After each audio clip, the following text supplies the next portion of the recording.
I said, you raggedy bitch. You reported me to HR for sexual harassment.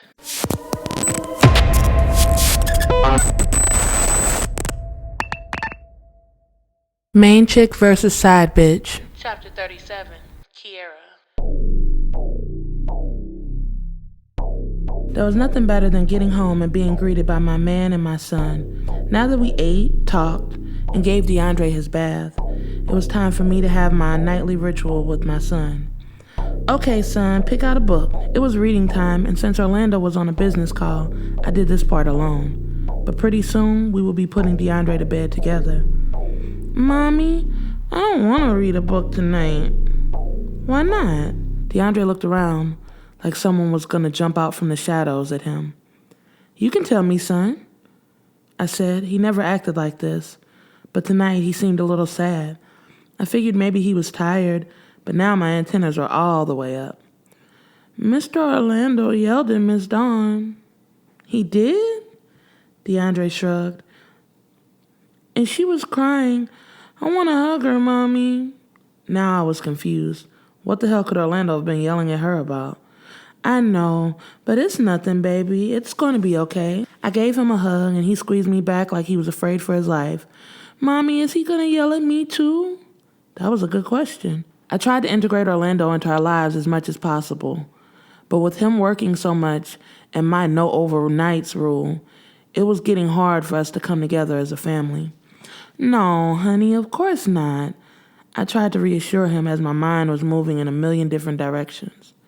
What if Orlando and DeAndre didn't get along? I didn't think it was possible for a 3-year-old and adult to have issues, but now I was seeing for myself that something was off. I read DeAndre his story like always, and he fell asleep before I reached the end. But before I tiptoed out of his room, I already had a plan. A good attorney always thinks of a strategy for approaching questioning, and I already had mine down pat before I met with Orlando in the living room. You done with your call, boo? Yep, just got off. Whew, man, I had a long day. Sitting down beside him, I told him about my day, or at least the parts I was willing to share. I left out that I had a meeting with HR about Puzder, but everything else I told him. Yeah, I had a few issues today, but I got them smoothed out. But hey, boo, I want to talk to you. I think you should hire a new nanny, he said, and I said nothing, just listening, but the words that seeped out of his mouth was a perfect setup for my questioning. Really? Why? I think when we get married, we should start off with a new nanny in a new place so we can grow as a family. Wow, that's a good idea, but DeAndre likes Dawn. You think she's not good? I mean, she has a bit of an attitude problem, and frankly, I think she's jealous of you. I had to laugh at that. Who wasn't jealous of me was a better statement to make, but I said nothing. Maybe, boo. I'll think on it. You let me know if she does something you don't approve of. Oh, I can make a list of the shit she doesn't do. Whenever a man talks, you better listen. Dwayne used to tell me that all the time, and right now my ears were wide open. Well, you let me know then, baby, because I can't have no foolishness around us. But I think I'm about to go to sleep. Damn, you sure you don't want me to spend the night? DeAndre will never know. He smiled, pulling me close. Any other time I would have welcomed a companion, but right now I had too much to think about. Nope, we're gonna stick to it. Just for a couple more weeks. Aw, damn. Alright. And where's that other car? Why you driving the truck? I got 2 flats at the same time today. Had to get some new tires. Damn, baby, that's messed up. I walked him to the door, holding hands like nothing was wrong, but inside all the alarms were going off. Nothing seemed right, and for all of a sudden Orlando to start wanting Dawn gone only meant one thing. That bitch must really want what I have. I saw the way she looked at me tonight, rolling her eyes as I came through the door. I only tried to help her, and now she was probably getting jealous because she was pregnant by this mystery man and her husband was overseas.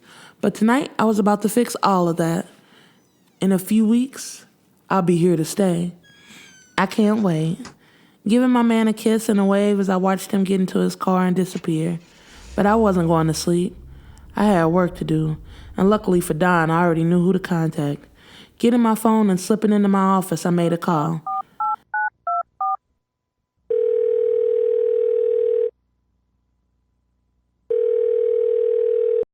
Hello?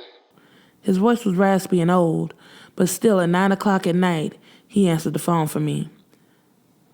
Judge McCaskill? Sorry to disturb you. This is Kiera Lawrence. I know who it is, Miss Lawrence. It says it on my phone. What the hell do you want at this hour? Well, sir, I was hoping you could help me. You see, a friend of mine has a husband who is deployed, and she is facing some medical issues with her pregnancy and desperately needs the husband to come back home. Oh? What is his name? Sergeant Paul Powell, sir. I gave the judge Paul's full credentials, letting him know everything that I did. And how badly do you need this done? Desperately, sir, or I wouldn't have notified you. I guess we will consider this a favor fulfilling the job you did for my son last year? Yes, sir. How is Jimmy anyway? Is he staying out of trouble? I cleared his son on a vehicular manslaughter charge the previous year. Doing such a good job that Jimmy was found not guilty and was free to go. That and a few strings I pulled gave me a favor in the judge's eyes. Now I needed that gift to be repaid. Fine, I'll call my contacts in the morning. Get this done for you. Thank you, sir. He didn't say a word more, and then the phone just went dead. That was the judge's style. He didn't do shit nicely. He was a bear to deal with, but sometimes you needed a bear to get shit done. Dawn's husband would be back in the States, and she would stop with all this jealousy bullshit. Before I could put my phone down, again it rang, and Puzzler's name appeared on the screen. Hello? You bitch! I pressed the button to record immediately. I'm sorry, sir. What did you say? I said, you raggedy bitch.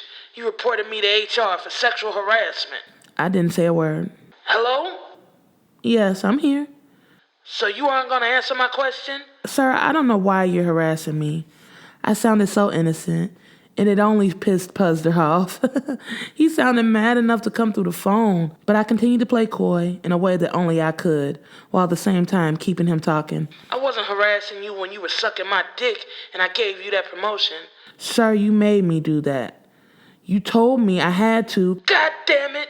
Quit fucking saying that. You wanted it. Just admit it. You wanted it. He was yelling now, at the top of his lungs, and I had enough ammunition on Puzzler that I would probably get a 7-figure settlement out of this. Mr. Puzzler, I have to go. No, don't you hang up on me. You cunt! Don't you hang up on me! But I did it anyway, pressing in and saving the recorded conversation to hand over to HR in the morning. In no time, Puzzler would be gone, and I would take his place. It was like the stars were aligning, and after losing so much, it felt great. I was finally getting what I wanted. But I kept having this feeling like the ground was about to fall out from under me at any minute, but I knew that was impossible. I had dotted all my I's, crossed all the T's. Nothing was going to stop me. Not one damn thing.